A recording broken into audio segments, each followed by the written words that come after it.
Balloon Beats.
What's going on, everybody? Welcome back to Unhinged Live. We're here for the pregame. As usual, I'm your host, Patrick Kinsey, joined today for the second day in a row by Sean Petrucci. How are we doing, Sean? Doing good. How you doing? Can't complain, as usual. Listen, I might be seeing a little bit too much of Sean lately, but it'll change soon.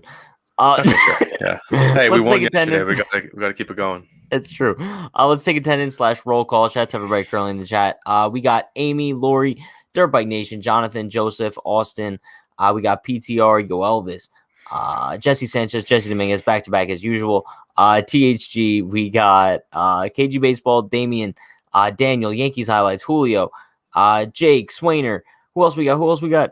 We got Not So Fun Family Vision, Jesse Sanchez, I think I said. You said all right, Jesse Sanchez. Listen, shout out to everybody. Sorry if I missed anybody. Hope everyone's having an awesome day. Listen, the Yankees are playing another game today, right? Another day, another dollar. They're going for their second straight win against the Braves to kind of wrap up a 2-game series here. Let's take a look at the lineup. Honestly, kind of a little bit of a shakeup. Have the Yankees used the same lineup at all this year? Probably like maybe once or twice, but like in the last like 10 games, I don't think so. No, yeah. I mean, looking at it, there's nothing too much to complain about. We got DJ, Judge, Stanton, Gio moved up in the order finally. Torres, Ford, Hicks, Sanchez, Frazier with Kluber on the mound. Two guys that are in the lineup that I'm kind of surprised about, Aaron Hicks and Clint Frazier. I was not expecting them in the lineup today. I'm happy that they are there. But listen, when we heard Aaron Boone say it, I think yesterday, that Aaron Hicks was going to get like a couple days off to kind of work on mechanics. So maybe they saw something in him last night that they were kind of like, all right, let's just throw him in there tomorrow. And after Clint Frazier's at bat last night, I kind of thought that they were either going to throw Brett or Talkman in left tonight. So listen, hopefully Hicks and Frazier can kind of start to rebound tonight. I don't know, but they need something to get themselves going. No, yeah, I honestly like this lineup a lot. I'm a little surprised that I guess it's not really a surprise. Odor on the bench again, Ford at first base. But I really love the Gio move. Yeah, I think the only thing I would switch would put Gio third, Stanton fourth, just to split up Judge and Stanton. Same. But other than that, though, I really like this lineup. Very pleasantly surprised at Clint Frazier being in it. Bro, same, because when I checked the lineup, also the game's on ESPN tonight. Is it really? It says ESPN and Yes. Does that ever happen? So you could watch the game on ESPN or Yes? Yeah, I think it does, but on a Wednesday. Interesting. Yeah, weird, right? Maybe because it's Yankees Braves. Probably, right? They probably thought that would be a good matchup. But still, when I saw the fact that Clint Frazier was in the lineup today, bro, I'm not gonna lie, I had a little smile pop up on my face. Yeah, of course. Anytime I don't see Gardner. No, yeah, same. But it's like not the same smile that I would have if Dietrich was called up. But like this is still a good notification to get. Like 4 minutes for you to... I'm sorry. But Corey Kluber is on the mound. That's another big aspect of tonight's game. Yeah. Just because, I mean, he hasn't been too great so far, right? And I think the key with Kluber is it's kind of the same thing with Tyone, right? We're just looking for that one kind of breakout start that Tyone gave the Yankees last night. And I don't think it would be too much to ask for Kluber to kind of do the same thing tonight, especially against a Braves lineup that reminds me a lot of the Yankees right now. They just have no life at all. It's literally the National League Yankees. Is Acuna out again? I didn't even check. Yeah, I'm pretty sure. I think they ruled him I out for forgot the to check series. again. Okay. I'll check, but I'm pretty sure he's not going to be in the lineup. I mean, it's without him in the lineup, dude. Like they're he's not. flatter than the Yankees, probably. Yeah, he's I mean, I not. don't know what the numbers are side by side, but besides Freddie Freeman and Ozzie Albies, I guess, like who are you scared of in that lineup? Ozuna, maybe Ozuna. They're not too intimidating at all. No, they're really not. I mean, I think we both predicted like Tyone to get hit around a little bit from this lineup, but they just didn't happen. I mean, my prediction was he wasn't going to make it out of the first. I was dead wrong. Yeah. Well, I'm glad. Yeah. But we need like Kluber to give the Yankees kind of like a Jameson Tyone kind of start tonight. I mean, could you imagine how nice that would be if Kluber pitches well and the Yankees score like 5 runs? That's an ideal situation because we're coming off a night last night where they did pull out the win, but they were basically handed it, right? They were literally handed that win. Bro, the offense didn't look good at all. No. So I think like there's like 6 people without a hit. Yeah. Like that can't happen. Yeah. Joseph says, I say Kluber goes 5 to 6 innings, less than 3 earned runs. I'd be satisfied with that. I would take that. I don't think he'll go past 5, to be honest, because he hasn't been control-wise, he hasn't been efficient enough. So unless he completely flips that, I don't see him going past 5. Yeah. Swainer says Yankees Twitter will riot if Kluber doesn't do well. They probably will. Agree. No, and you know what we're going to hear from all of like the check marks saying like, oh, well, Kluber is, you're going to see like his April numbers all over again, like we did last start. No, and like that's great and all, but like I'm kind of tired of hearing that. Like just pitch well. Yeah, but listen, I think Kluber isn't necessarily the guy that we're expecting a lot out of the season, right? I mean, when we made our predictions going into the season, we all predicted Kluber to kind of have like an ERA around 4. They don't necessarily need him to be the number 2, but he has the potential to pitch like one. Right now, I'd like Kluber to be the Yankees 4 because right now, the way I'm like stacking up the rotation, at least heading into, let's say, August or September, I'm thinking Kluber's going to be Cole's going to be the ace, obviously. And then behind him, it's going to be Tyone, Monty, and then Kluber. I see Kluber as a 4. I honestly agree. And hey, if they bring up Davey and he pitches well, then Kluber's our 5. Yeah. Maybe. It's a possibility. But like, if he pitches to a 4, I'm okay with that. But right now, I think he's at like a 6. So just bring it down to earth a little bit. Stop walking people. That's like the main issue that he has right now. He can't get his control down. Like his stuff is there. I think we've seen that. Yeah. But he's not locating. So he just got to clean that up a little bit. Yeah. Swainer says, Pat, you're going to owe us a lot of water bottles dumped on your head one day. Pat makes about 4 water bottle bets a day. None yet. I do make a lot of water bottle bets. Have they happened though? Not since the postseason. I don't think they've happened. No. Unless we just like completely forgot about it. I could make one today. But are you going to actually do it though? Obviously. But it's got to be like a little bit ludicrous, right? So I'm going to say if Corey Kluber pitches into the 7th, I'll dump water on my head. Okay. There's no chance it happens. Watch him have like a 4-pitch first inning, and you're going to be just like buckle up because it could. I don't see it though. It's not. It's not. He would have to be at like 70 pitches after the 6th for him to go out for the 7th, and that's not happening. They took Tyone out last night after he only had 80, right? 80 through 5, and I have a feeling that he's on a shorter leash than Kluber though. Honestly, though, I don't know. They're kind of in the same boat. They might be a little bit more cautious with Tyone just because he's more of a long-term investment. Right? Definitely. I think Kluber, they'll let him. Like, if Kluber is at like 78 after 5, he'll probably go out for the 6th. Yeah.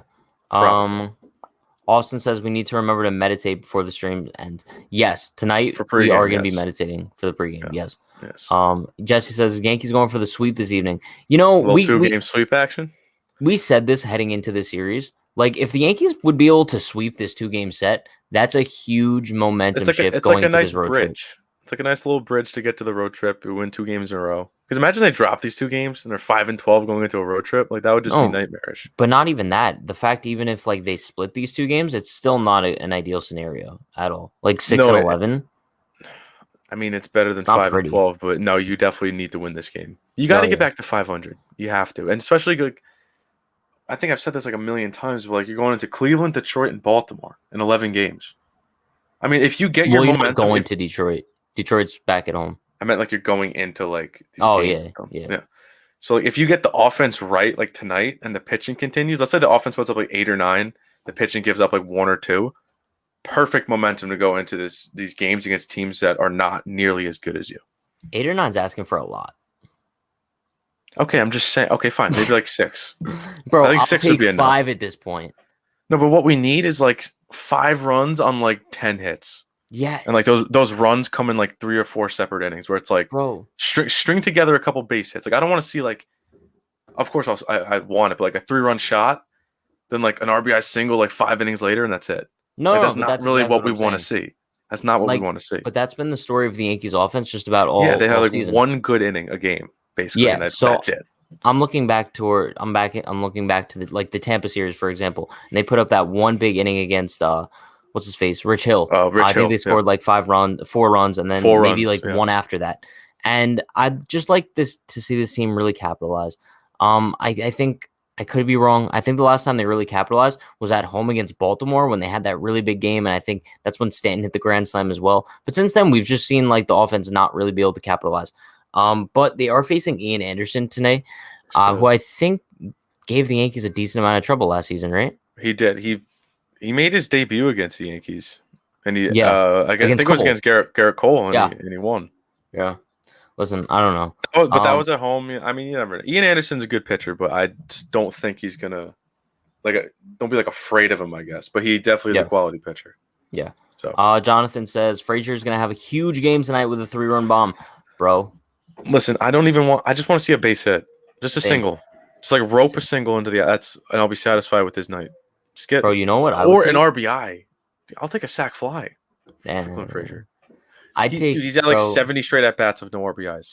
I know, but I'd like to see a hit.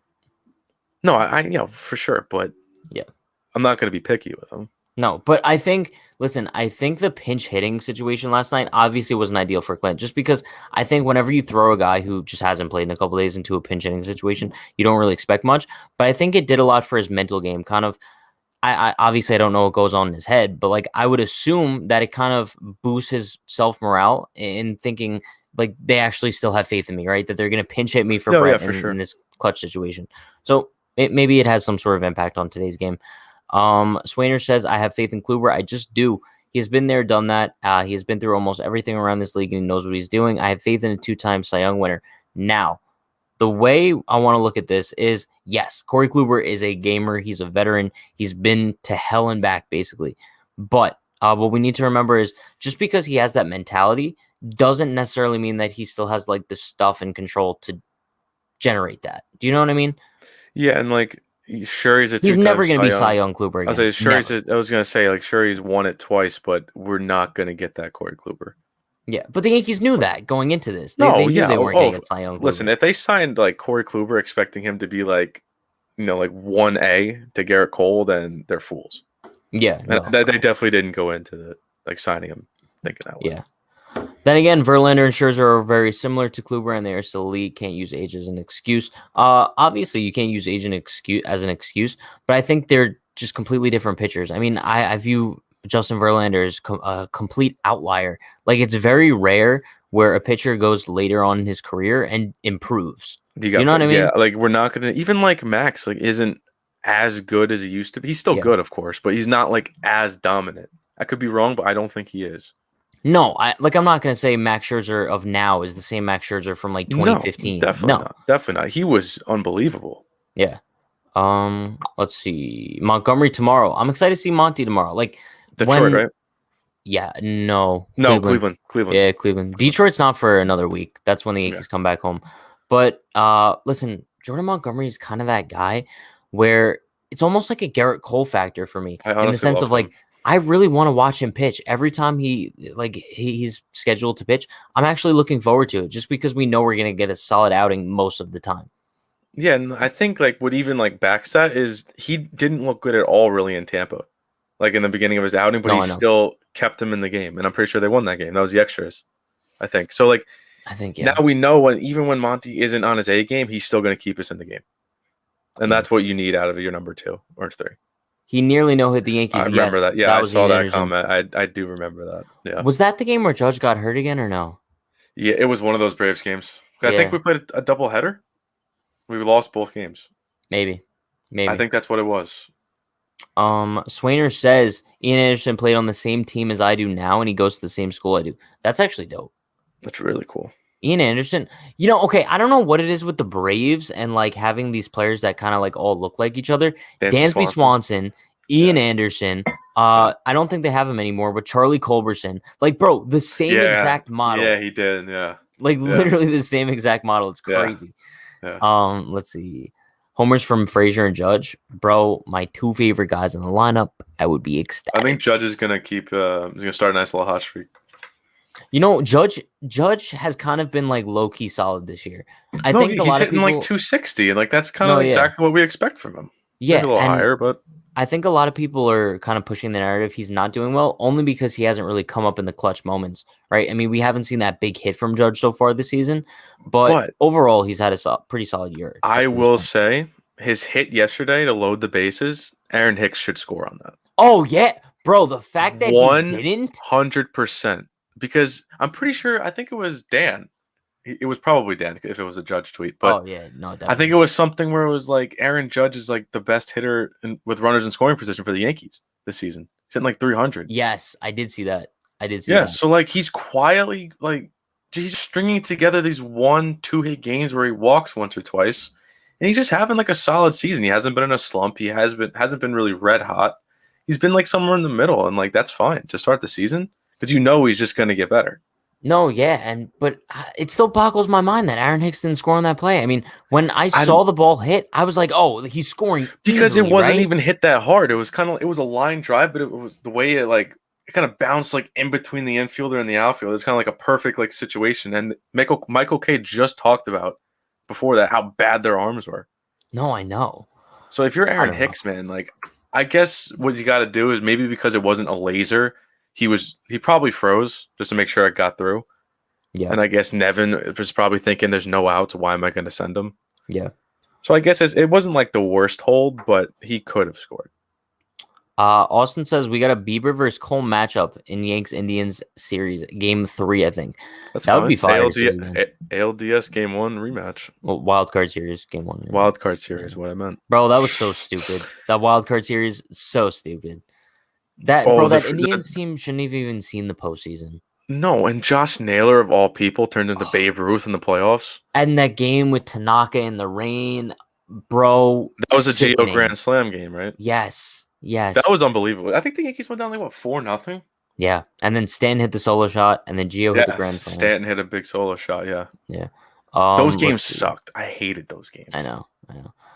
Bright says Jake said that Jake said that Pablo Sandoval is one of the worst hitters in the MLB right now on today's Talking Yanks pregame show. I disagree by far. Pablo Sandoval has been raking off the bench for the Braves so far. Yeah, I disagree. I don't agree with that. I don't agree with that at all. No, I mean if it was like 2017, like maybe that would be a discussion. But Pablo Sandoval, like we could address this for a second. He's really reemerged as kind of just like a solid bench option in Major League Baseball. He's had quite a few clutch hits so far this season with the Braves already. Yeah, he's had multiple pinch hit homers, and I think last night it showed like his OPS was like over 1,000, and I was like, oh, he's probably got like 6 or 7 at bats, but it was in 13 games, so that's at least like 13, 14 at bats. Yeah, no, apparently he has 12 at bats. Now, yeah, I mean that's impressive. If Jake was referring to Pablo Sandoval against like left-handed pitching or something, maybe, but just to say like Pablo Sandoval is one of the worst hitters in MLB, that's just wrong. It might have been in context of he's one of the worst against lefties. Then I could see that because I know his splits are really bad for that. They could have been talking about Licky coming in. Yeah, maybe. BCNT Sports Card says Ian Anderson's from my neck of the woods, upstate New York. Went to high school 20 minutes from me. Is he from New York? Is this something that I'm not aware of? He's probably from New York. Actually, I'm pretty sure. Who is it? Karinchak. He's from Clifton Park. Clifton Park? Oh, no. I don't know where that is. I have no idea. Clifton Park, New York. Oh, it looks like it's like way upstate. Interesting. Very interesting. Stan hitting a grand slam this evening, bro. I would be ecstatic. But to be completely honest with you, rather than seeing like a home run from Stan, I'll take a double in the gap and like an opposite field double in the gap. Because like we know he could run into a pitch, right? Exactly. Like where Stan's he can end up hitting 200. He's still gonna hit 35 homers. Yeah. Like I want to see him, Gary, and Gleyber, even Clint too. Just like rope one into the opposite field somewhere. That's how you know a hitter's locked in when they hit a rocket into the opposite field. Yeah, but you want to know something weird? It's like Gleyber Torres is kind of taking the Giancarlo Stanton approach, where like he's just gonna like swing for the fences and just hope he runs into one. I don't know when he's gonna realize like he doesn't have that power as Giancarlo Stanton. He also doesn't have to do that in Yankee Stadium. He has enough power where he can drive the ball the other way and it'll go out. But bro, the Yankees didn't acquire Gleyber Torres to be a power hitter. They didn't. That's why it's so like it's mind-boggling as to why I think they even said it last night where he came up. It's like they're coming up and he's just swinging out of his shoes. It was like it was when Gary was up. He took a big swing. And I think Michael Kay or someone said him and Gleyber coming up there taking huge swings. Like in that situation for Gleyber, all you need to do, put the ball in play somewhere. Poke it the right field. Why are you trying to hit a grand slam? Yeah, where'd that old It's a terrible approach because what are you going to do? You're going to pop it up to the shortstop like he did. I'm not going to lie. I saw a tweet on Twitter last night. I really wish I knew who it came from. But it said, can someone tell Gleyber Torres' wife to unplug his PS5? I did see that. Bro. I think it was just a random person. Yeah, but I'm not going to lie. I don't know. Loved it. Love that tweet. Because during the offseason, all he did was stream Warzone with Gio, right? Yeah, no, but he grinded in the offseason. He really did. He grinded. No, like baseball, to get better. You were yeah, bro. He grinded Warzone. No, I was listening to when he was on R2C2 and they were talking about. He's like, I went on a strict diet.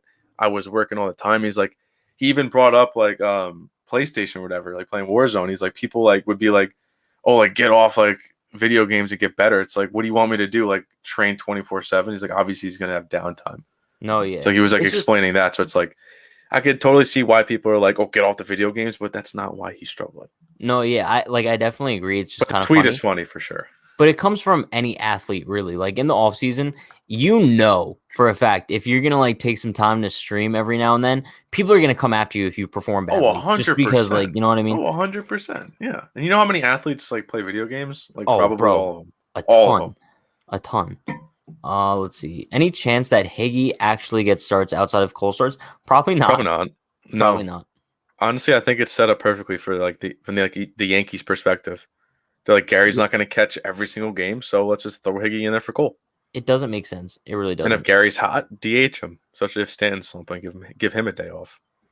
Joseph says, "What if the bats wake up today with the pitching folds? That would be a typical Yankees thing to happen. Could the you offense imagine scores 7, pitching gives up 8-7. Could you imagine? I'd be sick.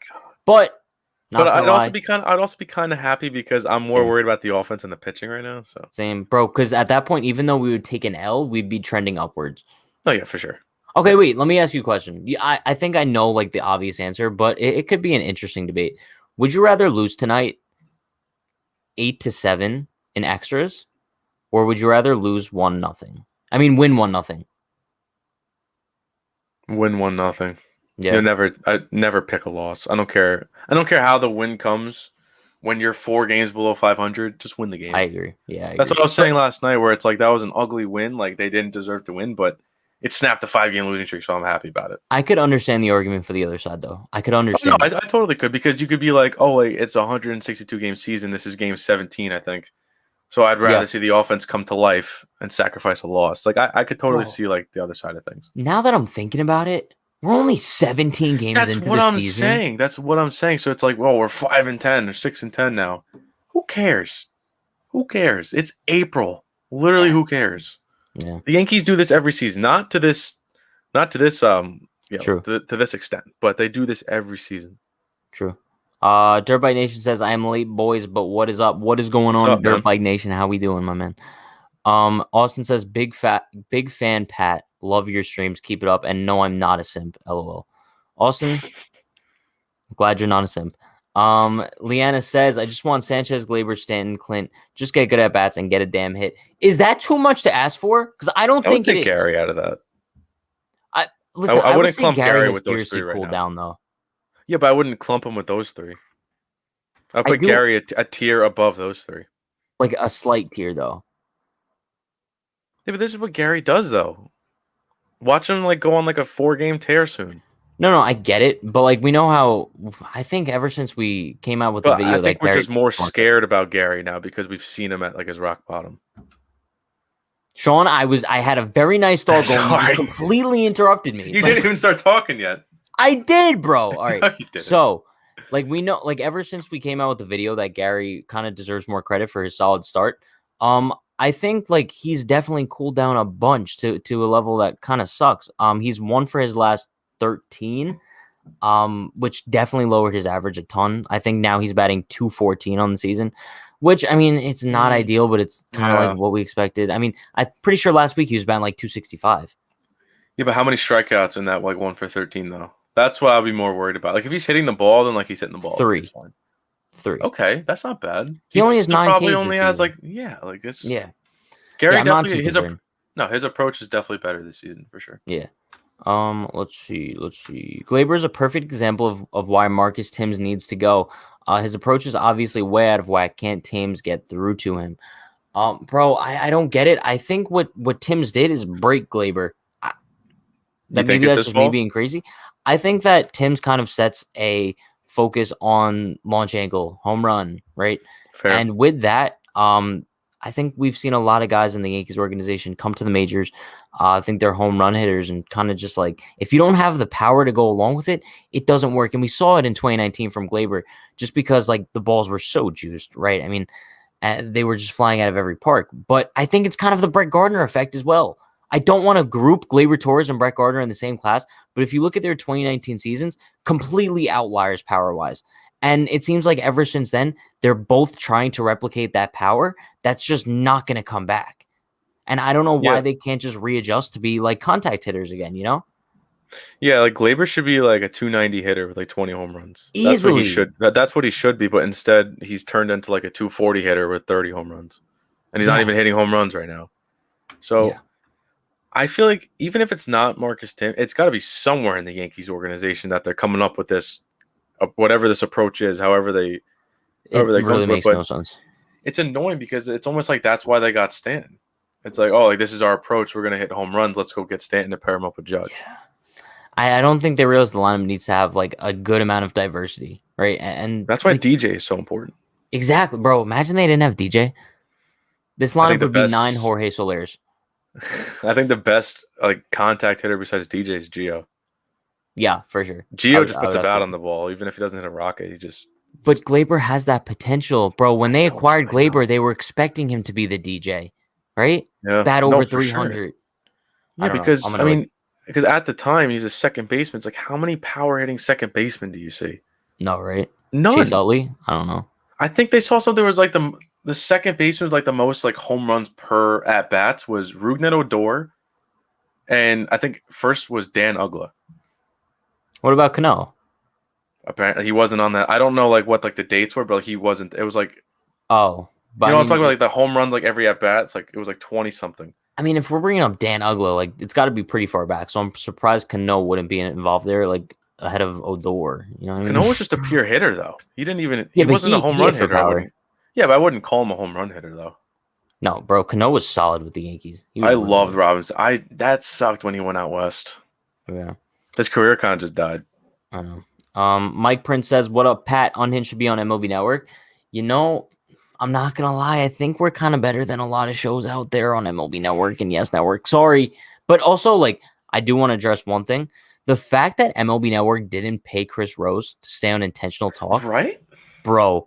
Chris Rose, bad loss. I'm so glad you're at John Boy now because you're much, much more appreciated over there. That's disgusting, bro. I mean, tough loss. And they replaced him. They still do Intentional Talk with Kevin Millar and some like fill-in dude. It's crazy. Like, how do you break up Chris Rose and Kevin Millar? Like, it makes no sense. How do you do that? Because that's probably their most popular show, I would say. Right? Up there, probably. So how do you not keep that together? No, I don't really watch MLB Network as much as I used to, but even High Heat with Chris Russo, they've kind of reshaped that show as well. Like, it's not just Chris Russo ranting for 40 minutes by himself anymore. It's like kind of split time between him and Alana Rizzo. You remember Alana Rizzo? Alana Rizzo. I think she did like some work with like TBS, ESPN. I think No, she was with the that's Dodgers for a not. while. Mm-mm. If you saw her face, you would. But like, he's not even by himself anymore, so it's strange. He was good by himself. I don't hate Chris Russo as much as a lot of people do. I No, think I he's mean kind of quality entertainment. he's got the. Yeah, I was gonna say he's got a good personality. Like I don't watch MLB Network though. To be honest, like I really No, don't. same. I don't even watch ESPN anymore. Oh God, ESPN bro, is I abandoned ESPN a long time ago. go down that Anthony rabbit hole. says if every Yankee hitter focused on hitting the ball up the middle rather than six, what number would that be? 600. 682,748 feet away from home. I know math. From home plate, then all Almost. our pitchers, all of our hitters would catch fire. I agree, bro. It's an offensive approach that the Yankees have had for a few years now, and I don't see it changing anytime soon. I disagree. I feel like if they go this season where like the offense, because they're used to having like the offensive power numbers like first, slugging percentage, OPS, home runs like first, second, Aren't third, we whatever last it may in be. OPS? Yeah, we're last in like everything in offense. We're 20th or like lower in everything possible. So at what point you would think maybe not mid-season, but you'd think like after this season, even if they make the playoffs, but the offense is still like not good, they're gonna make a change. Yeah. They're 100% going to hire a new hitting coach. And I mean, look at Matt Blake. They brought him in. I don't know exactly what he's been doing, but obviously whatever his philosophy is, it's been working pretty well. No, I would say so, but also it's like, bro, like if you were going to get rid of Tim's, like why wouldn't you do it this offseason? Especially after the pathetic showing last season and into the playoffs. I don't get it. Sure, their regular season numbers have been like very, very good. Even last year, I don't even know. Last year's kind of a blur. I don't know why, but obviously they struggled a lot. Because it was 60-game season, yeah. And in the playoffs, it's like 3 years in a row where the offense just dies and you're not changing anything. Yeah. I'll tell you what, Sean. If we were in 2020 right now and this was a 60-game season, I would be in full panic mode right now. Oh my gosh, because this would be a third of the way. Fourth of the way. No. Fourth of the way. 20, 40, 60. 16 games. That's multiply that by 4. It's like 62. Well, it's 17, so I'm rounding up to 20. Fine. Fine, whatever. But like, no, like for sure. Like, could you imagine if they're 6-10 right now? It would be like we're calling for everybody's head. Yeah. There's no like, oh, calm down, it's early. Like the early thing in 60-game seasons, like 4 games. Yeah. I agree. Gleyber should be a no doubt DJ 2.0, and I think that's what the goal was when they acquired him. They want to be like that contact hitting middle infielder, and when they acquired DJ, I think that like maybe they were like, oh well, Gleyber doesn't have to be that guy. We could just turn Gleyber into a power hitter. I don't know, dude. Like our infield would be like, it'd be so good. Gio, Gleyber, and DJ all with like just the contact first approach. Yeah, and they all obviously have the capability to hit it 450 feet. But man, I'm just like thinking about it now. What Gleyber would do in the middle of that order as a contact guy would do wonders. No, I know. What's so funny is that the Padres of all teams hired Larry Rothschild, and he taught Joe Musgrove how to pitch at an elite level. Do you think Larry Rothschild was really a problem? Or do you think it was a narrative that was just twisted way beyond belief? It seems like it was a narrative because Padres, I think they're leading the league in ERA right now. It's probably just a narrative. Or maybe it was just the personnel that the Yankees had. But you look at the Padres rotation, I mean, you got Yu Darvish, Blake Snell, Musgrove. I mean, now Lamet's out. But yeah, it's weird. It's really weird because I feel like while we do put the blame on like certain guys for certain things, it's just like, what if they aren't the problem? Like, I know a lot of us come on here every night and we're like, oh, Boone doesn't fire at the clubhouse enough, whatever. What if the Yankees bring in another manager? Let's say they make Phil Nevin the manager and the clubhouse is still lifeless. Was Boone really the problem, or is it just the guys that you piece together on the roster? You know what I mean? It's like we never truly know the answer, whether you blame coaching or whether you blame the players themselves. We're never gonna know. We're not there. We're never gonna know. We're never gonna know. But my best guess would be it'd be on the coaching staff and the culture that they build. Because like in any major league clubhouse, especially guys have been playing together for like 4 or 5 years, like they're gonna build up a chemistry and be friends and all that kind of stuff. So I think it's really like the culture that's just set by the coaching staff. Yeah. Daniel kind of brings up a good point here. Larry Rothschild screwed up Chris Paddock.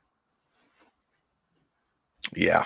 You have your hits and misses, I guess, right? Yeah. But it's just really weird to me that the Yankees in Scranton have a much better coaching staff, apparently, than in the major leagues. It seems like whenever a player severely struggles at the major league level, and then they get sent down to Scranton and work with the team down there, they come up a completely different player. I mean, bro, do you remember when Chad Green, what was it, 2019? He looked like he couldn't even make it on a major league roster anymore. Yeah. Goes down to Scranton for a couple weeks, comes back up, and he's literally better than ever. Like, why can't they do that at the major league level? It's almost like it's just like a mental thing. Like, let me go down here. Let me just. There's not nearly as much pressure in AAA, obviously. So that just allows you to just get your confidence back. That was like a perfect situation. Like when you send someone down like that, that's exactly that's a result you want. I feel like it doesn't really work, but I guess it did with Chad Green. Maybe mentally. But Sean, back to today's game. Do we have any hot takes, bold predictions, any score predictions? What do we got? I didn't make any predictions yesterday, so I'm just going to keep that going. But I will go with a score. This is tough because, I want to say the Braves are going to score 4 runs. So I'm going to go with 5-4 Yankees. I think the offense kind of wakes up. They get a couple big hits, but it's still going to be a little bit of a drag. I'm going to be honest. I think you're giving the Braves offense a little bit more credit than they deserve. No, I think it's going to be another really low scoring game. I'm predicting the Yankees win. I'm going to say same score as last night, 3-1. Please no. I think we're going to have a 3-1 game. Last night. No, but yeah. I just but 3-1 wouldn't have sucked as bad if they actually hit. 2 of the runs that they got last night were handed to them, so that's why the offense looked so bad. If they win 3-1 and kind of put some hits together, maybe like a solo shot, it'll look a little bit nicer. But for some reason, looking at both lineups right now, the Braves lineup looks more dead than the Yankees. So I think if we want Kluber to have a rebound start, this is the perfect team to do it against. Yeah, I'm just afraid of Kluber allowing free passes, and then they obviously have the capability, the guys that can just hit one out and boom, just like that's 3-0 Braves. That's what I'm afraid of. Yeah. Shout out to Stevie Bats with the $5 dono. Appreciate you, my man. Such a legend. He says 7-2. Bro, if the Yankees can put up 7 runs tonight off Ian Anderson, I will be ecstatic. I will come on here and smile. I'm not even afraid of the Braves bullpen. If we can get Anderson out by the 4th or 5th. No, right? Perfect. We're going to win. Do we have any predictions on if anyone's going to homer? Because I'm saying Clint. I'm saying Clint homers. I'm not doing that. No. I'm doing it. I'm done doing that. I need to see it happen before I start predicting who's going to do it. I forgot who said it before, but someone said Clint and Judge were going yard tonight. I like that. I'm going to say Clint and Judge both go yard tonight. I think it's only a matter of time until we see Judge launch one 500 feet. I mean, I thought he did yesterday, to be honest. Same, but also kind of credit that to Michael K, not knowing what's going on in life, because the way he called it, he was like, "That ball's hit high." No, never mind. Yeah. All right, so chat, that is going to wrap things up for the pregame today. Sean, let's meditate. 5-second meditation. Yeah. The Yankees to win tonight's game. 3, 2, 1, go.